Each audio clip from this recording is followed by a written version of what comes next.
जय राधा माधव जय कुंज बिहारी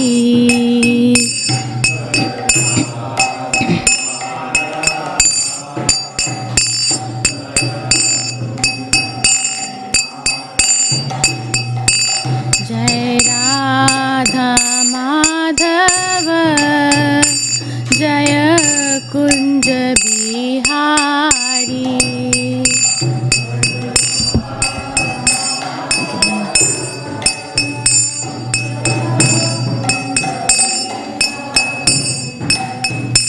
जय गोपी जन वल्लभ जय गिरिवरधारी जय गिरिवरधारी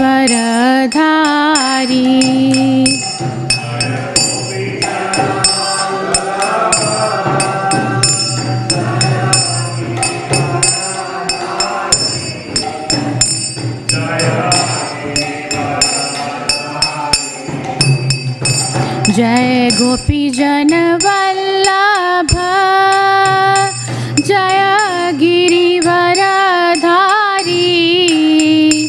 जय गिरिवरधारी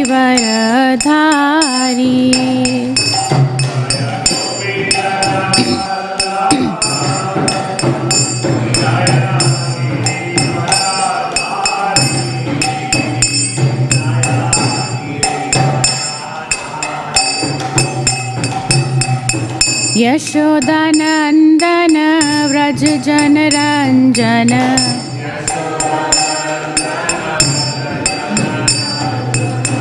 यशोदानंदन व्रज जन रंजन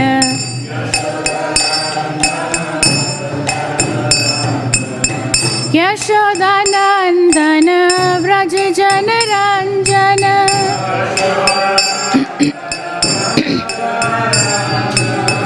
यशोदानंदन व्रज जन रंजन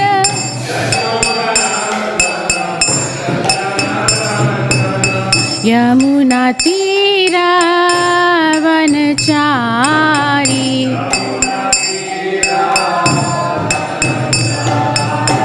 यमुना तीरा वनचारी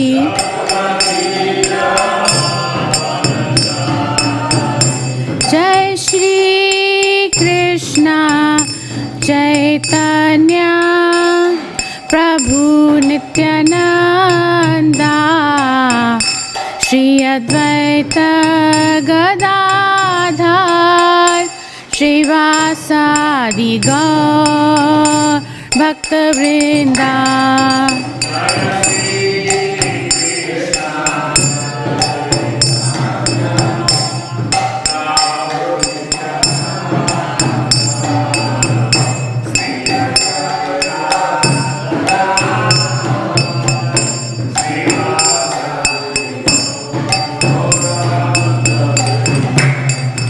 जय श्री कृष्ण चैतन्य प्रभु नित्यानंदा श्री अद्वैत गदाधर श्रीवासादि गौर भक्तवृंदा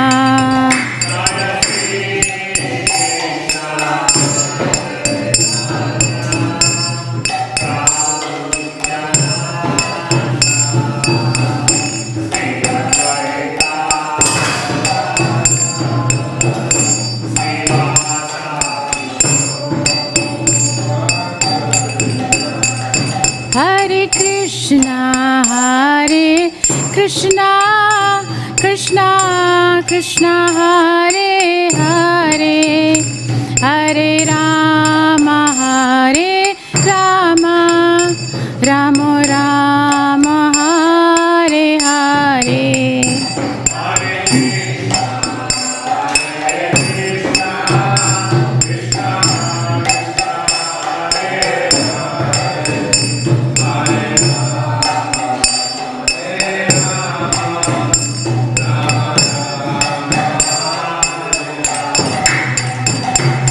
Krishna Hare Krishna, Krishna Krishna Hare Hare, Hare Rama, Hare Rama, Rama Rama, Hare Hare.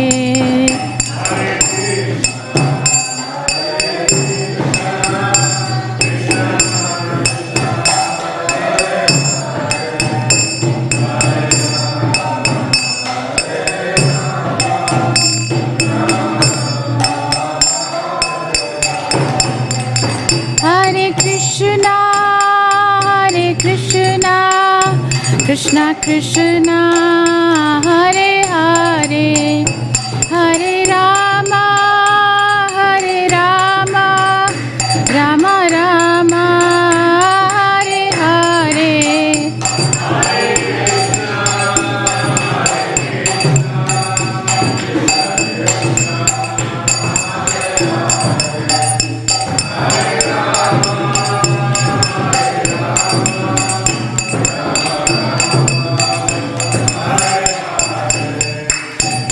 Krishna, Hare Krishna, Krishna Krishna, Hare Hare, Hare Rama, Hare Rama, Rama Rama, Hare Hare.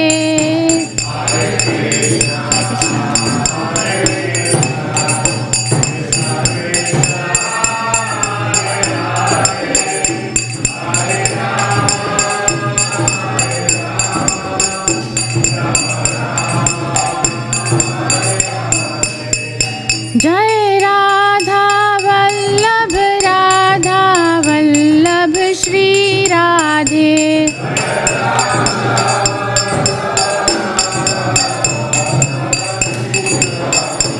Jai Jagannatha, Jaya Jagannatha, Jaya Baladeva, Jaya Subhadra.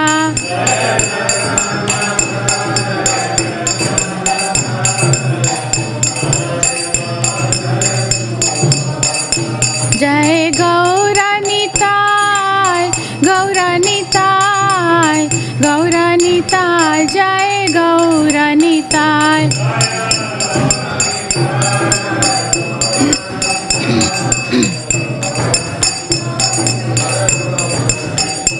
Jai Jai Prabhupada, Prabhupada, Prabhupada, Jaya Jaya Prabhupada.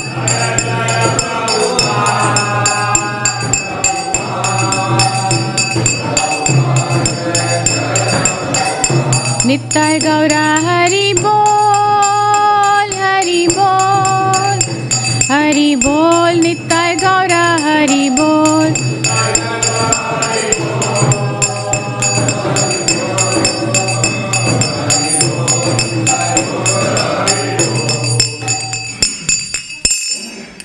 जय ओम विष्णुपाद परमहंस परिव्राजकाचार्य स्वस्ति श्री भक्तिवेदांत स्वामी श्रीमद् प्रभुपाद की जय ओम विष्णुपाद परमहंस परिव्राजकाचार्य श्री भक्ति सिद्धांत सरस्वती ठाकुर महाराज की नामाचार्य श्री हरदास ठाकुर की जय निताय गौर प्रेमानंदी।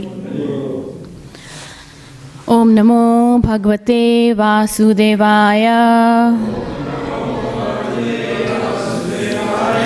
ओम नमो भगवते वासुदेवाय, ओम नमो भगवते वासुदेवाय।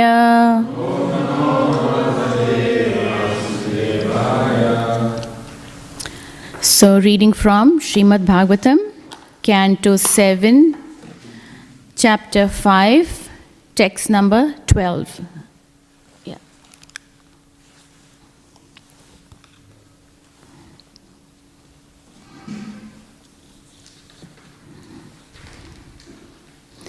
Sayadanuvratā pumsam, Sayadanuvratā pumsam, Pashu buddhir vibhiyate, Pashur buddhir vibhidyate, Anya esha tathanyoham, Anya esha tathanyoham iti bheda gata sati. Iti bheda gata sati. Sayudanu vrata pumsam pashu buddhir vibhidyate. Anya esha tathanyoham iti bheda gata sati. Sayudanu pumsam pashur buddhir vibhidyate. Anya esha tathanyoham iti bheda gata sati. Sayadanu vrata pumsam pashur buddhir vibhiyate. Anya esha tathanyoham iti buddha gata sati. Ladies, Sayadanu vrata pumsam pashur buddhir vibhidyate. Anya esha tathanyoham iti bheda gata sati. Sayadanu vrata pumsam pashur buddhir vibhidyate. Anya esha tathanyoham iti bheda gata sati. Word for word. Sah, that Supreme Personality of Godhead. Yada, when. Anuvrataha, favorable or pleased. Pumsam, of the conditioned souls. Pashu buddhihi, the animalistic conception of life. I am the Supreme and everyone is God. Vibhidyate is destroyed. Anya, another. Eshaha, this. Tatha, as well as. Anyaha, another. Aham, I. Iti, thus. Bheda, distinction. Gata, having. Asti, which is disastrous. Translation. When the Supreme Personality of Godhead is pleased with the living entity because of his devotional service, one becomes a Pandita and does not make distinction between enemies, friends, and himself. Intelligently, he then thinks every one of us is an eternal servant of God, and therefore we are not different from one another. Purport. When Prahlad Maharaj's teachers and demoniac father asked him how his intelligence had been polluted, Prahlad Maharaj said, "As far as I am concerned, my intelligence has not been polluted. Rather, by the grace of my spiritual master and by the grace of my Lord Krishna, I have now learned that no one is my enemy and no one is my friend. We are all actually eternal servants of Krishna. But under the influence of external energy, we think that we are separately situated from the Supreme Personality of Godhead as friends and enemies of one another. This mistaken idea has now been corrected, and therefore, unlike ordinary human beings, I no longer think that I am God and that others are my friends and enemies. Now I am rightly thinking that everyone is an eternal servant of God, and that our duty is to serve the Supreme Master. For then we shall stand on the platform of oneness as servants. Demons think of everyone as a friend or enemy, but Vaishnavas say that since everyone is a servant of the Lord, everyone is on the same platform. Therefore, a Vaishnava treats living entities neither as friends nor as enemies, but instead tries to spread Krishna consciousness, teaching everyone that we are all one as servants of the Supreme Lord, but are uselessly wasting our valuable time by creating nations, communities, and other groups of friends and enemies. Everyone should come to the platform of Krishna consciousness and thus feel oneness as a servant of the Lord. Although there are 8,400,000 species of life, a Vaishnava feels that oneness. The Ishopanishad advises, Ekatvam anupashyataha. A devotee should see the Supreme Personality of Godhead to be situated in everyone's heart, and should also see every living entity as an eternal servant of the Lord. This vision is called Ekatvam, oneness. Although there is a relationship of master and servant, both master and servant are one because of their spiritual identity. This is also Ekatvam. Thus, the concept of Ekatvam for the Vaishnava is different from that of the Mayavadi. Hiranyakashipu asked Prahlad Maharaj how he had become antagonistic to his family. When a family member is killed by an enemy, all the members of the family would naturally be inimical to the murderer. But Hiranyakashipu saw that Prahlad had become friendly with the murderer. Therefore he asked, "Who has created this kind of intelligence in you? Have you developed this consciousness by yourself? Since you are a small boy, someone must have induced you to think this way." Prahlad Maharaj wanted to reply that an attitude favorable towards Vishnu can develop only when the Lord is favorable.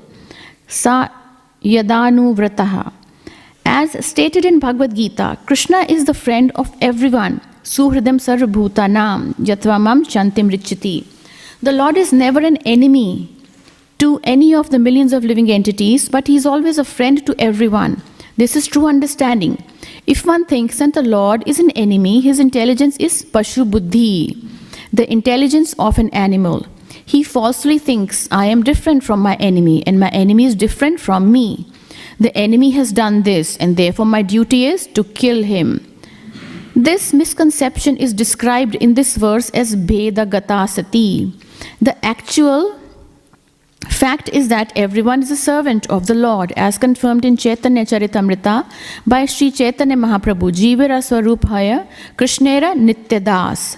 As servants of the Lord, we are one, and there can be no question of enmity or friendship. If one actually understands that every one of us is a servant of the Lord, where is the question of enemy or friend? Everyone should be friendly for the service of the Lord. Everyone should praise one another's service to the Lord and not be proud of his own service. This is the way of Vaishnava thinking, Vaikunta thinking. There may be rivalries and apparent competition between servants in performing service, but in the Vaikunta planet, the service of another servant is appreciated, not condemned. This is a Vaikunta competition. There is no question of enmity between servants. Everyone should be allowed to render service to the Lord to the best of his ability, and everyone should appreciate the service of others. Such are the activities of Vaikunta. Since everyone is a servant, everyone is on the same platform and is allowed to serve the Lord according to his ability. As confirmed in Bhagavad Gita 15:15, Sarvasya chaham hridasannimishto sata mata smriti jnanam apohanam cha. The Lord is situated in everybody's heart, giving dictation according to the attitude of the servant. However, the Lord gives different dictation to the non-devotees and devotees. The non-devotees challenge the authority of the Supreme Lord, and therefore the Lord dictates in such a way that the non-devotees forget the Lord's service life after life and are punished by the laws of nature. But when a devotee very sincerely wants to render service to the Lord dictates in a different way. As the Lord says in Bhagavad Gita 10:10, Tesham satata yuktanam bhajatam priti purvakam dadami buddhi yogam tam yenamam upayantite. To those who constantly devoted and worship me with love, I give the understanding by which they can come to me. Everyone is actually a servant, not an enemy or friend, and everyone is working under different directions from the Lord, who directs each living entity according to his mentality.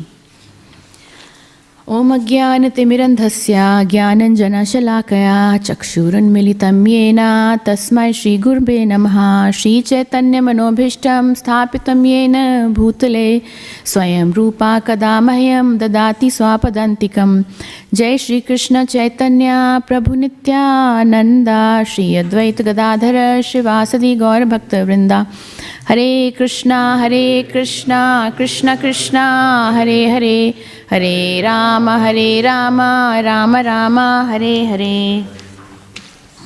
Hare Krishna. So this is a long purport, and Srila Prabhupada has mentioned quite a few philosophical points in this one. So Hiranyakashipu is the greatest demon of his times, right? And he also wants his son to be an outstanding demon like him. So he's making all the arrangements to ensure that his son also becomes a great demon like him. He organizes Chanda and Amarka to be the teachers of his son, who can teach him politics, who can teach him the demoniac ways of life. And Chanda and Amarka are no ordinary teachers. They are the son of Śrīmad. Śrīmad is the main or the head priest of the demons. So his sons are engaged to train Prahlad Maharaj. And he's sent to the Gurukul. So when Hiranyakashipu asks him, what did you learn there? Then what does Prahlad Maharaj say? Since he's a devotee from even before he was born, in his mother's womb, he learned devotional service to Lord Vishnu. So what does he say? In text 5, he says, Tad sadhumanya survare dehinam sada samudvigna dhiyam asatgrahat hitvatma patam grihmanda kupam vanam gatoyad harim ashreta. Now this is one of the most important verses in this section. It's a key memory verse. So Prahlad Maharaj, he says, my dear father, O best of the asuras, this is what I've learned from my spiritual master, that those who take shelter of this temporary body and this temporary householder life are always embarrassed by the anxieties because of having fallen into the dark well where there is no water but only suffering. Therefore one should give it up and go to the forest. Vanam gato yat harim ashreta, and there take shelter of Lord Hari. Yes, Prabhupada translates that. For us, we go to the forest of Vrindavan. So in this way, when Hiranyakashipu hears this, he is completely shocked, because this is what he was not expecting from his son. But because he had great affection for his son, he dismissed it as somebody may have polluted his son's mind. Right? He says in the previous verses that maybe the enemy sent the Vaishnavas or the devotees of Lord Vishnu came in disguise and polluted his son's mind. But then now, to be more careful, he instructs Chanda and Amarka in the previous few verses. He says that you give full protection to my son from the devotees. So he wants to protect his son from the devotees so that they cannot pollute his son's mind anymore. So Chanda and Amarka are now very careful, and they question him. Where have you learned this from? Who told you this? Please tell us the truth. So these last few verses are Prahlad Maharaj, he replies to Chanda and Amarka of where he got this information from and what he knows. So in this verse, Prahlad Maharaj says, when the Supreme Personality of Godhead is pleased with the living entity because of his devotional service, one becomes a Pandita and does not make distinctions between enemies, friends, and himself. Intelligently, he then thinks, every one of us is an eternal servant of God, and therefore we are not different from one another. So, in the last few verses, you probably heard that this word enemy has come many times. So Hiranyakashipu is so demoniac that he sees not just other living entities as his enemies who get in the way of his personal intentions or goals, but he even sees Lord Vishnu as his enemy. So extremely sinful mentality, and he wants his son to have the same mentality. But he gets a bit disturbed when he sees that it is not the case. So anyway, so Prahlad Maharaj is here mentioning that the Supreme Personality of Godhead is pleased. And how is pleased? Because of his devotional service, right? One becomes a Pandita. So, as Prabhupada mentions in this purport, how does one become a Pandita? As Prahlad Maharaj says, because of one's devotional service. And when we engage in devotional service, what does the Lord do? As the Lord mentions, Krishna mentions in Bhagavad Gita in 10.10, which Prabhupada has quoted in this text, in this purport, he says, Tesham satata yuktanam bhajatam priti purvakam. To those who constantly engage in serving me with love, I give them the intelligence to come to me. So when we engage in devotional service, it's not that we automatically become intelligence. But no, by the grace of the God, because the Lord is pleased by our efforts of doing the devotional service, then He gives us the knowledge, He gives us the understanding by which we become Pandita.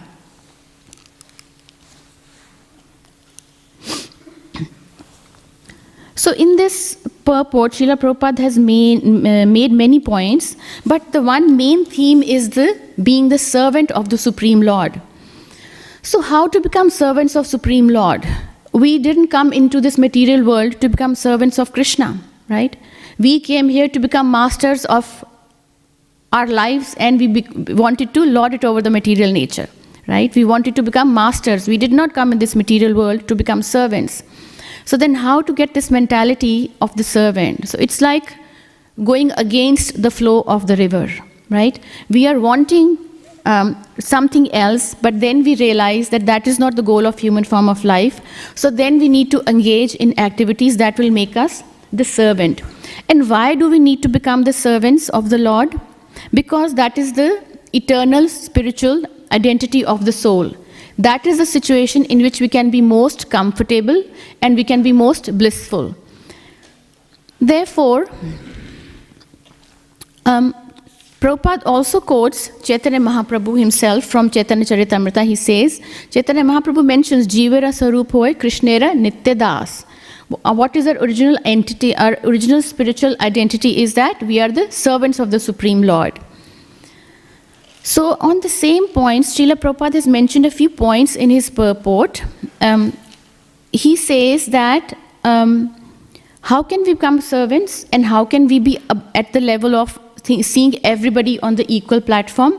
That's only possible when we see the Supreme Lord as Paramatma in everybody's heart, right? So Srila Prabhupada talks about this concept of Ekatvam Anupashyataha. Now, ekvatvam means oneness, anupashyata is to see the oneness. So, what kind of oneness is he talking about here? He clearly indicates he is not talking about the oneness of the Mayavadis, where they say everybody is God, we are all gods, right? He says that this oneness means that we see the same Paramatma or the super soul in everybody's heart. A Pandita sees the Paramatma in everybody's heart. That oneness he's talking about. And he also says that everybody, all the living entities, their goal is to become servants of Krishna. So we are same, there is oneness in terms of our goal of life. What is the goal of life?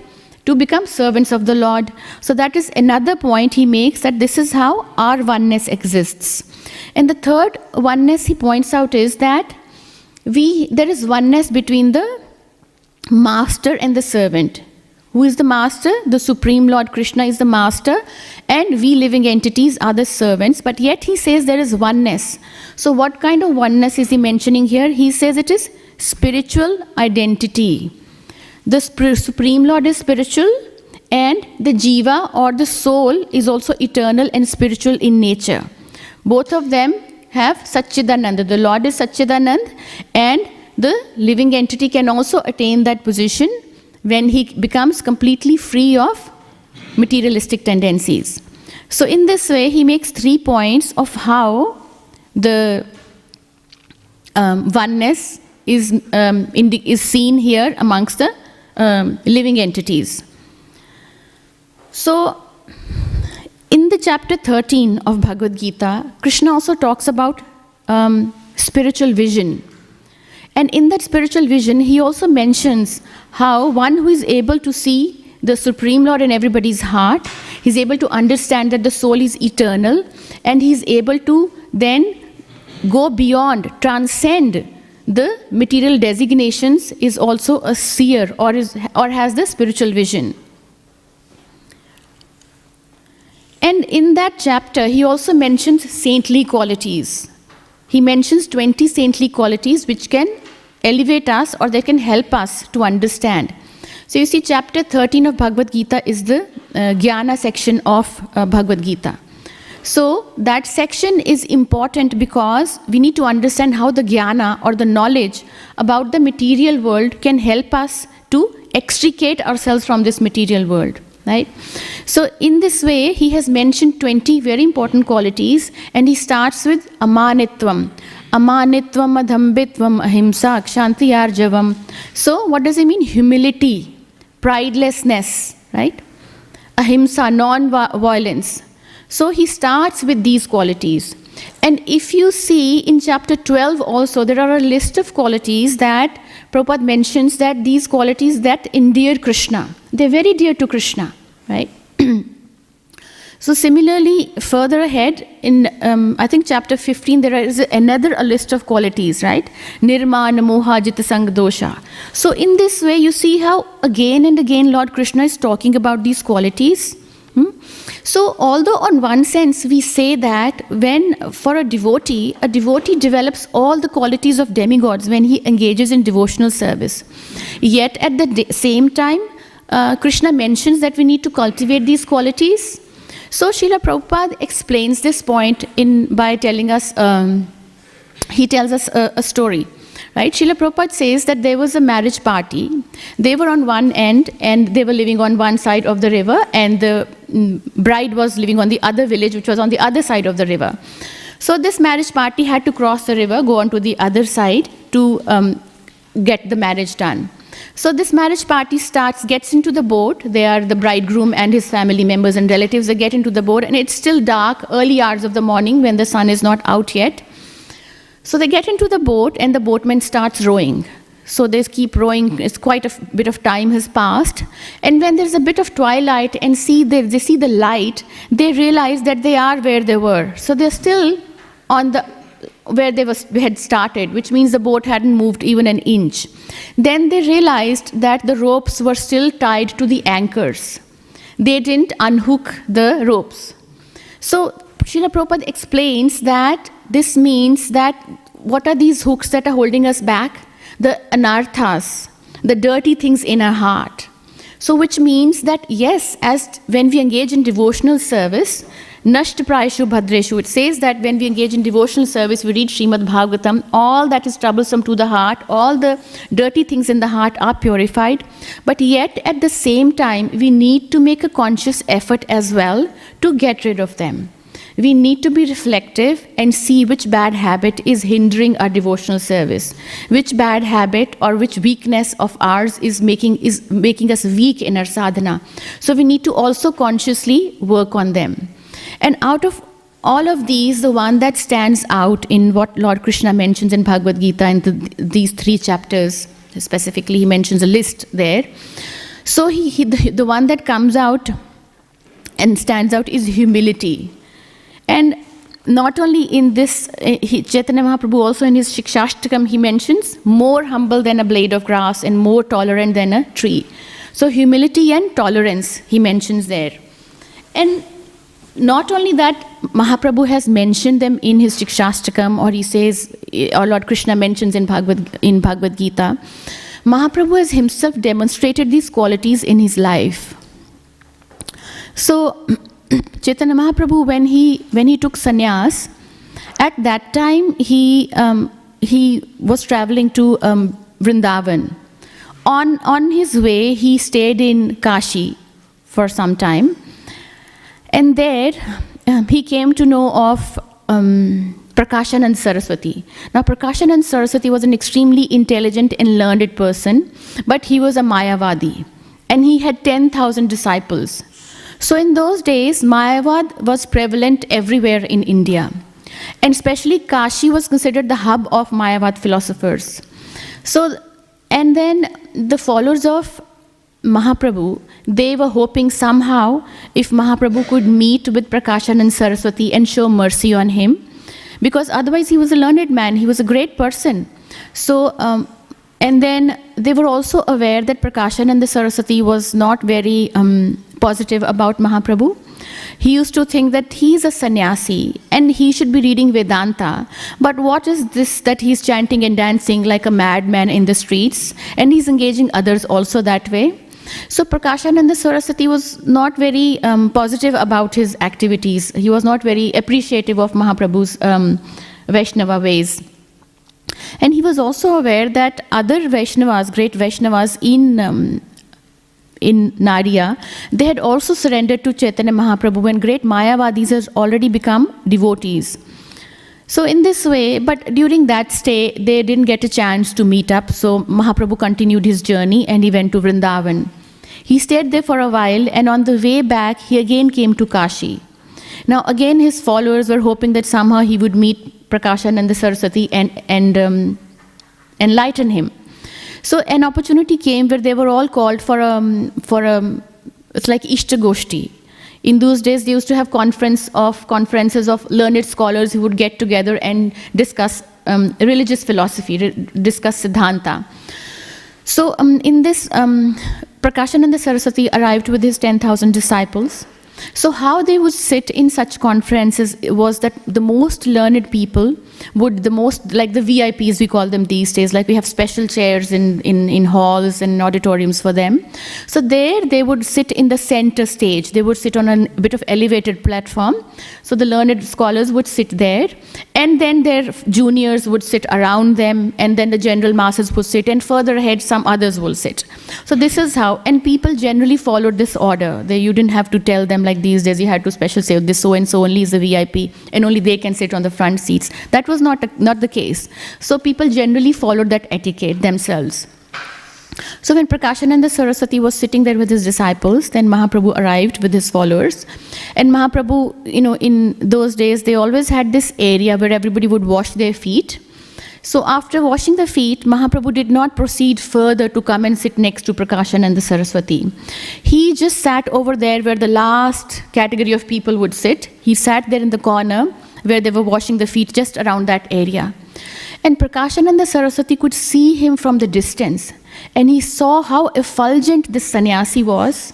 And he had such compassion on his face. So Prakashananda Saraswati was from there just very fascinated by watching Mahaprabhu. And then when he saw that Chaitanya Mahaprabhu, instead of coming and sitting next to him, he sat down there where there is this area where you wash your feet, and he just sat down there. He felt even more, his heart opened even more. He felt even more, like he had won his heart. So Prakashananda Saraswati himself walks up to Mahaprabhu and he says, "My dear Mahaprabhu, why do you want to sit here? Can you please come and sit inside with me?" So there is actually a very beautiful picture that shows this, where Mahaprabhu is sitting down there in that corner, and Prakashananda Saraswati is trying to get him up. He shows his hands to ask him to get up from there and come inside. And Mahaprabhu says, "I am perfectly fine over here. I would just prefer to sit here." But when Prakashananda Saraswati insists more, then he finally agrees to honor his request. And then he goes and sits inside. So Prakashananda Saraswati and his followers are very impressed by Chaitanya Mahaprabhu. And then he asks Mahaprabhu, Prakashananda Saraswati says, "Mahaprabhu, you are a sannyasi and you're such a learned scholar. Why do you chant this mantra on the streets?" So Mahaprabhu says, "My dear Prabhu, my Guru Maharaj asked me to chant this mantra, and that's why I chant this mantra." But Prakashananda Saraswati wasn't satisfied. He further probed. He said, "But you're a sannyasi. Shouldn't you be reading Vedanta? You are so learned, you can read Vedanta." And he says, "No, my Guru Maharaj has told me that I'm such a fool that it's better that I chant this Hare Krishna Mahamantra. And he has said that this mantra will protect me from the influence of Kali Yuga, and it will liberate me from this material world also." So in this way, when Mahaprabhu said this, he felt even more endeared by Mahaprabhu's humility, because he knew Mahaprabhu was a great learned scholar. So then slowly and slowly, he started questioning Mahaprabhu on Vedanta and the commentary of Shankaracharya on Vedanta Sutras. And they got into great discussions of how the commentary of Shankaracharya, what was not appropriate about it. And then slowly and slowly, in a very humble, submissive way, Mahaprabhu actually mentioned how Shankaracharya's commentary was not appropriate and what were the faults. So in this way, and then because he had already created this rapport with Prakashananda Saraswati and his followers, they immediately became agreeable to what he had said. And Prakashananda Saraswati was so impressed and influenced that immediately in his heart he surrendered to Chaitanya Mahaprabhu. And even his followers admitted that yes, the Vaishnava way is such it's an enlivening way of bhakti, of doing bhakti rather than the impersonalism. They all accepted the fact. So now Prakashananda Saraswati completely became surrendered to Mahaprabhu. And word spread around like a wildfire in Kashi that this great Mayavad philosopher, the leader who had 10,000 followers, he's now following Mahaprabhu. And Prakashananda Saraswati would follow me everywhere and would endeavor to preach and completely follow Vaishnava ways of life. So in this way, he was known to, and he did not care what people were talking about him, that he has given up or he has surrendered to Mahaprabhu. He was completely satisfied with that he had surrendered to Mahaprabhu. So in this way, Mahaprabhu was also very impressed by his mood of service, mood of surrender. So then Mahaprabhu said that since you have now realized you have the bodh, so now I will call you Prabodhananda Saraswati from today. So Mahaprabhu gives him the name Prabodhananda Saraswati from Prakashananda Saraswati. So in this way, this great Mayavad philosopher was won over, and so were all the thousands of Mayavad philosophers in Kashi. So you see how the events that occurred in this whole pastime show the humility of Mahaprabhu. If he wanted, he was also the leader of the Vaishnava community. He could have gone and sat down next to Prakashananda Saraswati immediately, right? But what impact would that have had? Then Prakashananda Saraswati would see him, oh, here comes my rival, who's a Vaishnava, and here I am, I'm an impersonalist. So immediately that mood of competitive spirit would come in Prakashananda Saraswati's mind. But because of his humble behavior, what did Mahaprabhu do? He opened a bridge. He opened a bridge of communication, of friendship, which then made it easier for him to preach to Prakashananda Saraswati. Right? So you see how Mahaprabhu has not only given us these values, but he has himself demonstrated by his example how we have to follow these values. And so even to the level that he was being so humble in front of a Mayavad philosopher. It's not like at the very first instance he wanted to smash his pillar of ignorance and give his principles of Vaishnavism. No, he didn't do that. He did it in a very kind and gentle way, respecting the position of Prakashananda Saraswati in that conference, respecting his position in the society as he's being recognized as a great learned person. So he did it in a very gentle manner. And so this is how Mahaprabhu preaches us humility, which comes again and again in Bhagavatam, and it comes again and again in Bhagavad Gita, and it comes in even Shikshashtakam prayers. Mahaprabhu teaches us this. So Chaitanya Mahaprabhu, and then Lord Nityananda as well, he was attacked by Jagayan Madhai, and it was a fierce attack. And when he was hit by that pot, his head was bleeding, right? And it could have bleeded profusely. He could have even died. But he did not. Lord Nityananda, he is none other than Lord Balaram. He could have raised his weapon, or he could have killed these two Jagayan Madhai. These sinners could have been killed by the glance of Lord Nityananda. But he didn't do that.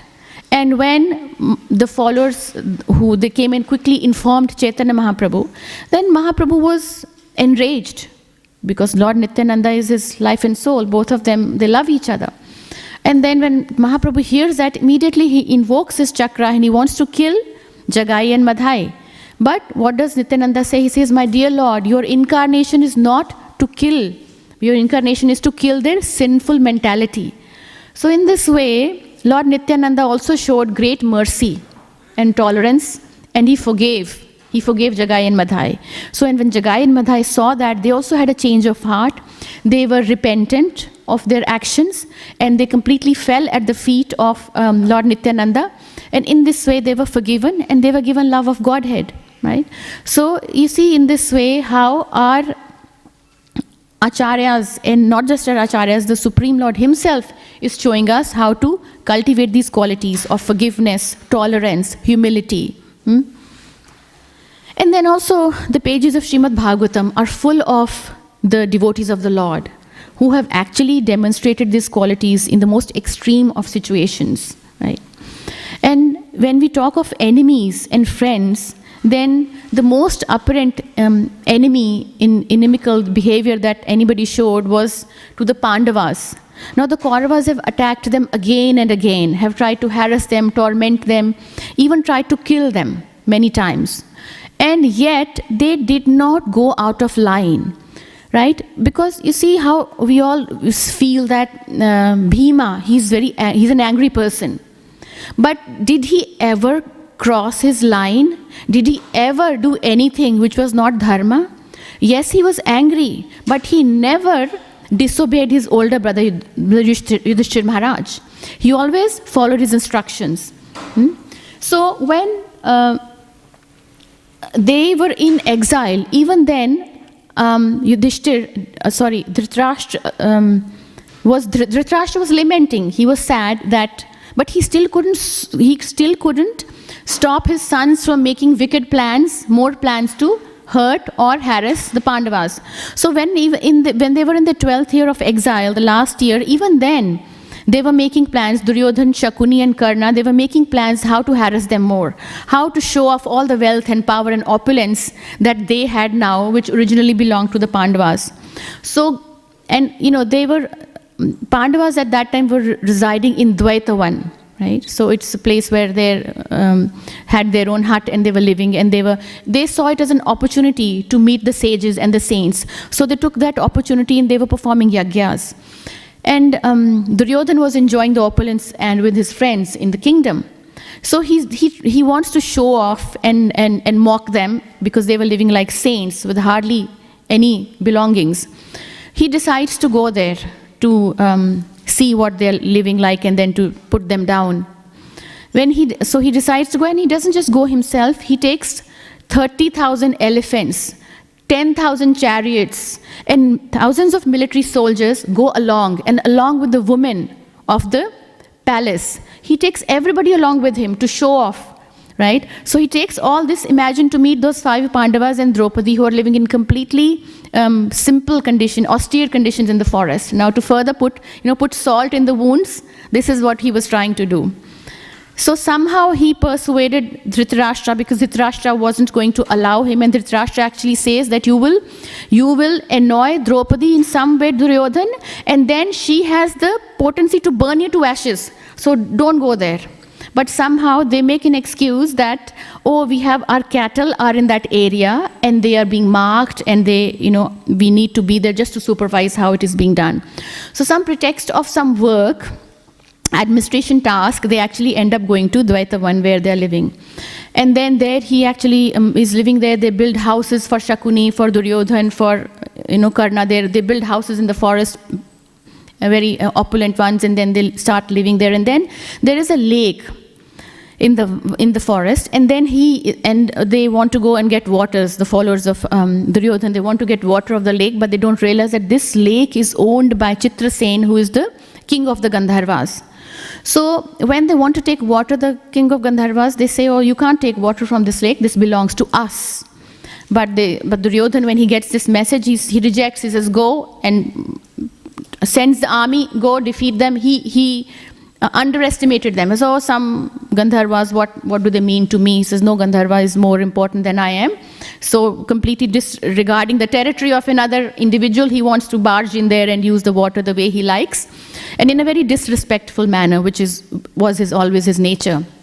So when he tries to do that, then he ends up getting into such a serious trouble, because the Gandharvas, they are very powerful, and they can create so many illusions. So within no time, they finish the whole of Duryodhan's army. And even Duryodhan and Shakuni, they are running hither and thither. And then Karna's left. Karna is quite powerful, so he took a bit of time, but in the end, even he was defeated, and he ran off, escaped to save his life. And then the Gandharvas, they capture Duryodhan, and they go up in the air, and he's caught in a net. He's up there. And then some of the soldiers, they cross to the other side, and they tell Maharaj Yudhishthir that this is what has happened. And Maharaj Yudhishthir, being always forgiving and the kind soul that he was, always following dharma, immediately says, oh, we have to save our brother, and we have to save the honor of our family. So immediately he tells his brothers, because he's at that time doing a yagya. And he says, I cannot come, but the four of you go, and you please defeat the Gandharvas. So, and Bhima immediately says, oh, he must have come here to not just to tease us, just to put us down and to insult us. That must have been his intention, and this is what has happened. So, but Yudhishthir Maharaj says, no, we still need to go and save them and protect them from the Gandharvas. So then, and he instructs Arjuna. Arjuna also says, okay, the earth will see the blood of these Gandharvas if they do not release Duryodhan, you see. So how submissive they were to his older brother. So immediately Arjuna leaves with the younger brothers, and they go, and there's a fierce battle that is fought between Gandharvas and Arjuna and his brothers, because you see Gandharvas are very powerful, and then they can create a lot of mystic illusions.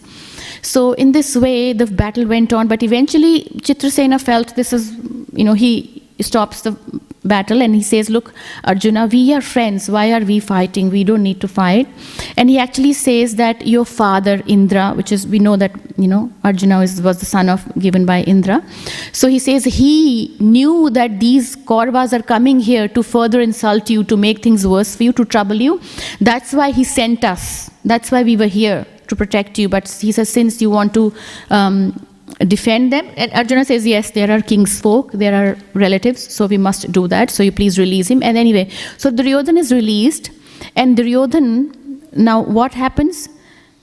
This is the extent to which Duryodhan goes to trouble them, even while they are in exile. They're already next to nothing. He has reduced them next to nothing, and still he is there to trouble them, right? So this is the kind of enmity that he has towards the Pandavas.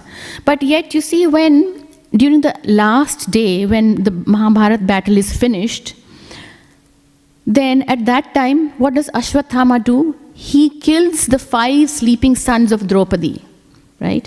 He kills those 5 sleeping sons, and Draupadi is devastated, right? She is in tears, and she's crying for her sons, because to lose one son, just imagine, to lose one son is already hard enough, and then to lose 5 sons all at the same time while they were sleeping. This was the most heinous act that any warrior could have done. But Ashwathama, he was a son of a Brahmana, but because he even degraded himself from that, he became a Kshatriya. He had the desire for becoming, having opulence and wealth, and becoming a king of a province. So he joined hands with Duryodhan. But you see, this was the most heinous act that he did. And yet, what was the response of Draupadi? She did not say, yes, kill him straight away. That was not her response. She said, if you kill him, then just like I am suffering, his mother too will suffer. Killing him is not going to bring back my sons. So you see, it's not that she was not attached to her sons. She was attached, she was crying, she was sad, but she was not revengeful. Right? She was not revengeful, she was forgiving. So you see how these characters of Śrīmad Bhāgavatam show us that these great qualities can be cultivated. And you see how dear Draupadi was to the Supreme Lord. Another trouble that Duryodhan wanted to cause them was he sent Durvasa Muni to visit them. And Durvasa Muni has thousands of disciples. So he knew that Durvasa Muni and his disciples would want to have prasad there. And what do they have? They barely have anything to eat. How can they serve a feast? But immediately Draupadi's thought of Lord Krishna, and Lord Krishna was there the next moment. Right? So why he does that to Pandavas? Why is he always there with them? Because they have all these qualities. You see, Draupadi was such a great devotee of the Lord. She thought of the Lord in the Sakhya Bhav, just as all the Pandavas did. So they were great devotees of the Lord, and they demonstrated these qualities again and again. Isn't it? And then Arjuna, even though he was asked to fight the battle, one might say, oh, why didn't he forgive? He forgave all along. And he even, in the battlefield of Kurukshetra, he was not willing to fight, right? Not because he wanted to enjoy the opulence of kingdom, because he wanted to enjoy the fame and position, but because Krishna asked him to do it. The Supreme Lord instructed him to fight, and that's why he had agreed to fight. So in this way, these qualities that Prahlad Maharaj talks about here, that one becomes a Pandita because of his devotional service. How can we engage in devotional service and in good quality devotional service if we do not have these qualities? So while doing devotional service, we also at the same time try to cultivate these qualities so that we can perform proper devotional service and we can get the mercy of the Supreme Lord. So another point that Prabhupada mentions here is that there should not be any competition. In one of the paragraphs, he actually says that there should not be any competition in the disciples. It's not that the devotees, they start competing with each other to serve the Lord. Everyone's service should be appreciated. And we should serve and encourage each other to do service. During the time of Srila Prabhupada, there was this Radha Damodar bus party which was started by Tamal Krishna Goswami Maharaj. Now he had taken a lot of brahmacharis from different temples in the US and he had started this bus party and they were doing a lot of book distribution. And of course Srila Prabhupada was pleased with that. But then the LA temple was also doing a lot of book distribution. So it came to a stage where they got into a tough competition with each other, that who is going to do more books. But Prabhupada, when he saw that the mood was becoming a bit diluted, it was not so much with the devotional mood, but more towards trying to defeat each other, he said, better don't do books, sit in the temple and chant Hare Krishna. If you can't, do it in a positive attitude. He clearly told them that, right? Giriraj Maharaj mentions this, that this is how he actually said, transcendental competition, it's good to become inspired by those who are doing better than you, not that you become envious of those who are doing better devotional service than you, right? Adveshta sarvabhutanam, the first quality he says, Lord Krishna says in chapter 12, he says, do not be envious of others, right? Of other living entities. So, in this way, Prabhupada also, during his time, he has also indicated how he said competition is good, healthy competition is good, to inspire each other is good, but not that you actually start becoming envious of each other and have negative feelings towards each other. That is not a devotional mood. So I'll stop here and see if anybody has any questions, corrections. Yes, Prabhuji. Thank you for the class. Oh.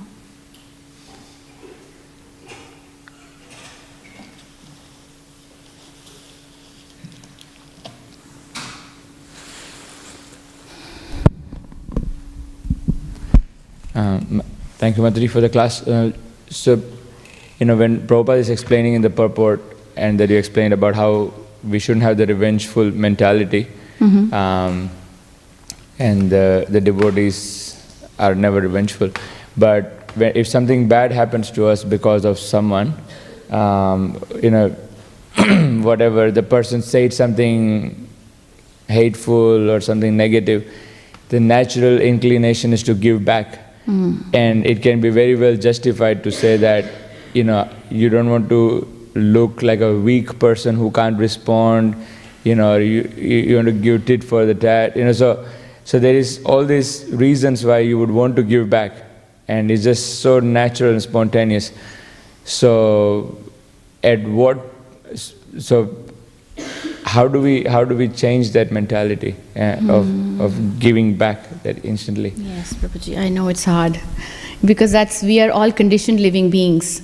And it is said that in Kali Yuga, we are all actually born under mode of passion. And from here, we can only degrade to mode of ignorance. So when we are in mode of passion, then the natural inclination is selfishness, right? We think of self, the body, as us. And then any insult that comes or any harm that is done, we take it upon ourselves. This is done to me, right? So, it depends. We have to be careful, and it's situation specific sometimes, because if somebody is trying to put you down on an ongoing basis, and that is impacting your consciousness and it is lowering your confidence, then yes, you need to create a healthy distance to make sure that you are not influenced by it, because it's going to have a negative impact on your psyche, and you don't want that. Right?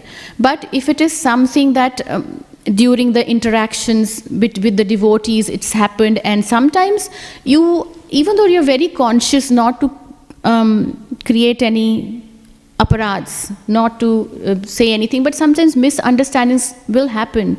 In Bhagavad Gita, Prabhupada mentions in one of the purports that life is going to be very difficult for devotees in this world.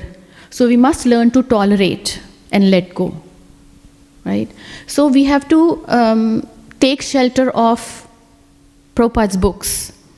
I feel that the more we read about the past times, like we read about today about, Prabhupada's purport and Prahlad Maharaj, I hope Prahlad Maharaj will bless us with that pure bhakti that he has towards the Lord. And if you glorify him and in return we pray to him that you please bless us with the devotional service that you had. And he was preaching boldly. His father became his worst enemy, that even wanted to kill Prahlad. But he did not have that same mood towards him, isn't it?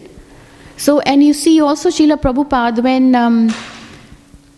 he was working on the Juhu temple, how his, Mr. N was being so nasty, trying to be so manipulative, trying to manipulate and trying to even pollute one of the sannyasis and do so many things. But Prabhupada wasn't retaliating, although at the same time he was defending and protecting himself without becoming offensive to the other party, isn't it? Till it became so extreme that they were physically hurting the devotees, and they were, how they had sent in the end the bulldozer to break everything down, and the ladies were pulled by their hair and they were being thrown out.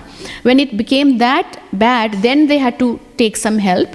But up until that point, he was careful. So what he teaches us by example is we need to protect ourselves without being insulting or retaliating in a bad way to the other person. You see, because eventually that person will realize the Lord residing as Paramatma in his heart will inspire him, right? It's like Prabhupada says that, don't become disturbed by someone who is becoming the via media, the channel for your purification. Maybe the Lord is using somebody to purify us, right? So to that extent also if that helps us to become tolerant, to let go a lot of things. But then at the same time, it's like I said, it's situation specific. You have to be very careful about how you're dealing, because as devotees we don't want to at the same time, we don't want to have bad relations with other devotees. But if we are having interactions with people outside, then we should not be so naive that you let them manipulate you or exploit you. Right? So we should not be naive when it comes to dealing with the outside world, because they can be very manipulative. They can be trying to, because devotees are very kind and they're very giving and loving, so they can sometimes try to use devotees to serve their own ulterior motives, material motives. Yeah, I wasn't sure in what specific situation you've asked that question, so I've just given a generic answer, but I'm not sure if it's answered or made clear your, yeah? Okay, thank you, Prabhuji. Yes, Prabhuji. Hare Krishna Mataji. Hare Krishna. Lakshana Mataji, thank you very much for a nice class. Hare Krishna. I just wanted to know the reference. You mentioned that Prakashananda Saraswati was named as Prabodhananda Saraswati. So what is the reference you're talking about? Prabhuji, I read this article in ISKCON Desire Tree on Prakashananda Saraswati. There it was mentioned that he was named as Prabodhananda Saraswati. Prabodhananda Saraswati, yes. So he's a different personality altogether. Prabodhananda Saraswati is a personality completely different. Is it? Yeah. I'm just surprised. I was just checking. I also found something in that line, but we don't know how authentic that reference. Of course, both are different personalities. That is, Prabhupada Saraswati is the brother of Venkata Bhatta, Gopala Bhatta Goswami's uncle, and Prakashananda Saraswati is the Mayavadi. Then there is some kind of weird reference about his name as Prabodhananda Saraswati, later given by Lord Chaitanya, but not really substantiated. So probably, we may have to look for a proper reference for that name change, and we shouldn't confuse between Prabodhananda Saraswati, who is the Acharya who lived in Vrindavan. Yeah, he's the one who wrote Vrindavan Mahimamrita, isn't it? Yes, Vrindavan Mahimamrita. That's Prabodhananda Saraswati. That is the uncle of Gopala Bhatta Goswami. Gopala Bhatta Goswami. Yes, he is the one who wrote. And Prakashananda Saraswati Thakur, we don't know exactly what is, his. There is no clear reference of him being named as Prabodhananda Saraswati. Yeah. Right. Okay. Yeah. Hare Krishna. Okay. Maybe in future, if you get some reference, proper reference will be. Yes. Good. Yeah. I think you can. Okay. Thank you. Thank you for the clarification, Prabhuji. Okay. Anything else? Okay. Granth Śrīmad Bhāgavatam ki, Srila Prabhupada ki, Janitai Gaur Premanandi.